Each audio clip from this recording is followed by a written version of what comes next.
अस्सलाम वालेकुम। 6th class history का लेसन नंबर 8। प्रीवियसली हमने इस लेसन के बारे में थोड़ी बहुत जानकारी आपको दी थी। द फर्स्ट एम्पायर मौर्यास, यानी जो फर्स्ट एम्पायर हिंदुस्तान में था, जो बड़ी हुकूमत थी, बड़ा सल्तनत था, वो मौर्य वालों की बुनियाद यानी मौर्यास को कहते हैं। अच्छा, आज हम उन्हीं के बारे में आगे के लेकर हम देखते हैं कि अभी हमने उनके बारे में, अशोक के बारे में बहुत कुछ पढ़ाया।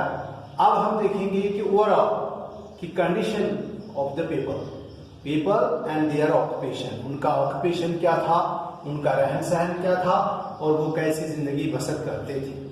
They lived in villages, towns and forests.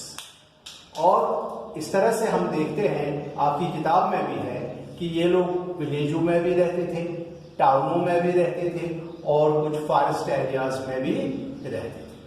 अच्छा, अगर लैंग्वेज की बात करेंगे तो different people were speaking different languages. वो यहाँ भी आप देखते हैं मुख्तलिफ इलाकों में, हिंदुस्तान में भी बहुत जगहों पे लैंग्वेजेस बहुत डिफरेंट होती है।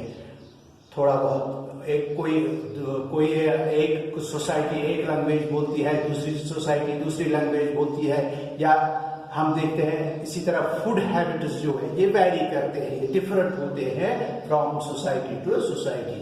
और जॉब्स जो थे ये भी डिफरेंट हुआ करते थे, कुछ गवर्नमेंट में भी थे और कुछ क्राफ्ट्समैन थी। इस तरह से हम देखते हैं कि लैंग्वेज, फूड हैबिट, जॉब वगैरह ये सब ये डिफरेंट थे, डिफरेंट यानी एक दूसरे से डिफरेंट, जैसे आप देखते हैं।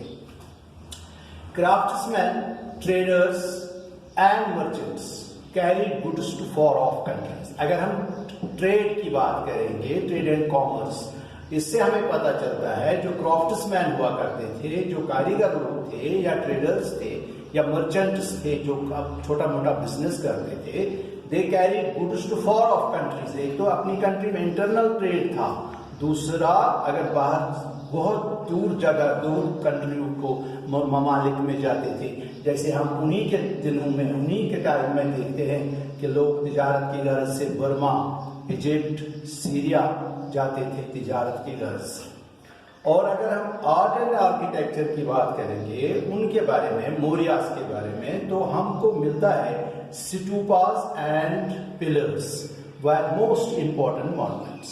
यानी अभी इनके माइंड में ये नहीं था शायद, या मटेरियल की कमी की वजह से कुछ बिल्डिंगें नहीं बन पाए, या इनका अभी नोशन नहीं था, कंसेप्शन नहीं था, लेकिन स्टूपास और पिलर्स, आयरन पिलर्स और scene most important monuments during this time. ये हमको मिलता है सांची में, भोपाल में, सारनाथ के मुकाम पे, यानी इसी मगध के एरिया में, यानी आज का जो भोपाल है, आज का जो मध्य प्रदेश है, एमपी है, और या बिहार है, वहीं आसपास ये जगह, ये इनके ये पिलर्स और स्टूपास मिलते हैं।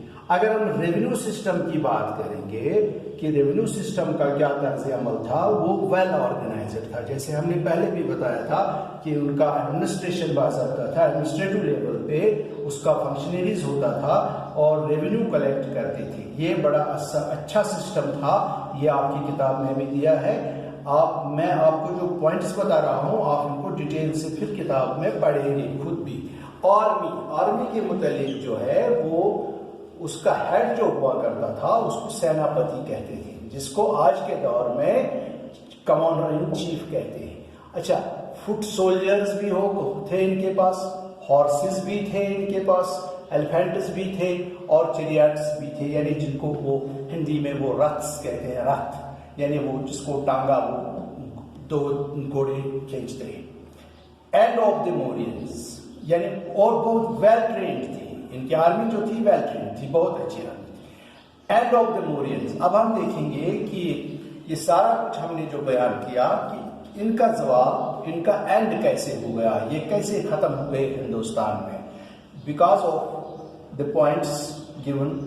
लार्ज साइज ऑफ अंपायर, क्योंकि इनका लार्ज साइज अंपायर था, हमने बताया अंपायर इनका बहुत बड़ा था, जो हमने बताया था मगध से लेके नीचे साउथ तक।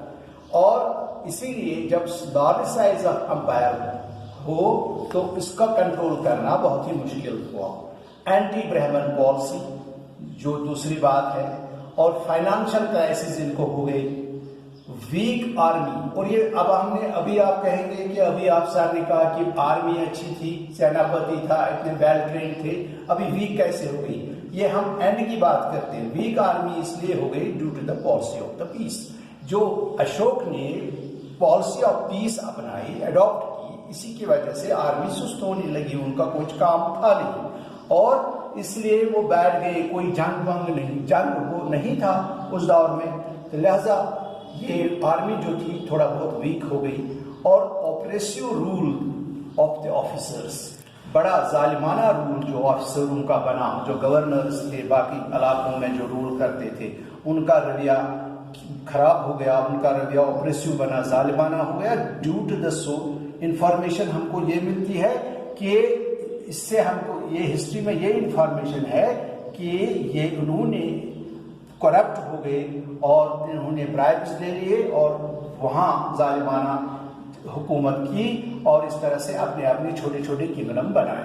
खैर, अच्छा, अगर हम मौर्य वालों की बात करेंगे कि अब हमको कैसे इनका ज्यादा से ज्यादा पता चले, ज्यादा से ज्यादा हिस्ट्री हम इनकी जानकारी हासिल करेंगे इस अंपायर की, तो हमारे पास सोर्सेज ऑफ इंफॉर्मेशन है, जिसमें इंडिका है, वन ऑफ द बुक है जो मैगस्थनीज ने लिखा है। वो मैगस्थनीज जो सिकंदर के वक्त में था सेलेबस के साथ, वो उसके टाइम में इंडिका उसने लिखी और उसने इनके बारे में बहुत कुछ लिखा है, इस सल्तनत के बारे में, इस अंपायर के बारे में।